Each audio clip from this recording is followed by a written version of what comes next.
Hi കൂട്ടുകാരെ, എല്ലാവർക്കും welcome to my art story. ഇപ്പോൾ ഓൺലൈൻ ഷോപ്പിങ്ങിൽ ട്രെൻഡിങ് ആയിട്ട് കാണാൻ പറ്റുന്ന ഒരു 1,00,000-ൻ്റെ മണി ബോക്സ് കൂട്ടുകാരൊക്കെ കണ്ടിട്ടുണ്ടാവുമല്ലോ. അപ്പം നമുക്ക് അതേപോലത്തെ ഒരു ചെറിയൊരു മണി ബോക്സ് ഉണ്ടാക്കിയെടുക്കാം.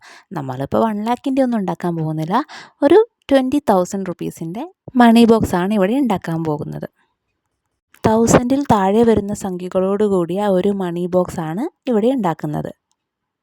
ബോക്സ് നന്നായിട്ട് കവർ ചെയ്തെടുത്ത ശേഷം നമുക്ക് മണി നിക്ഷേപിക്കാനുള്ള ഒരു ഹോൾ ഇട്ട് കൊടുക്കുക. 10 രൂപ മുതൽ 1000 രൂപ വരെ വരുന്ന നിക്ഷേപ തുകകളാണ് നമ്മൾ ഈ ഒരു ചാർട്ടിൽ ഉൾപ്പെടുത്തിയിട്ടുള്ളത്. പോക്കറ്റ് മണിയൊക്കെ ചിലവാക്കാതെ സൂക്ഷിക്കുന്ന കൂട്ടുകാർക്ക് ഈ ഒരു ബോക്സ് എന്തായാലും ഉപകാരപ്പെടും. പോക്കറ്റ് മണിയൊക്കെ സേവ് ചെയ്ത് ടാർഗറ്റൊക്കെ കംപ്ലീറ്റ് ചെയ്യുന്ന കൂട്ടുകാരാണോ നിങ്ങൾ? എങ്കിൽ തീർച്ചയായും ഇങ്ങനെ ഒരു മണി ബോക്സ് ട്രൈ ചെയ്ത് നോക്കണേ.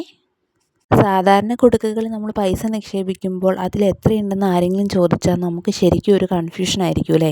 അത് പൊട്ടിച്ചാൽ മാത്രമേ കൃത്യമായൊരു തുക നമുക്ക് പറയാൻ പറ്റുള്ളൂ. ഇനിയിപ്പോൾ കാര്യങ്ങളൊക്കെ എളുപ്പമായി. ബോക്സിൻ്റെ പുറത്തുള്ള സംഖ്യകൾ കൂട്ടി നോക്കിയാൽ മതിയല്ലോ.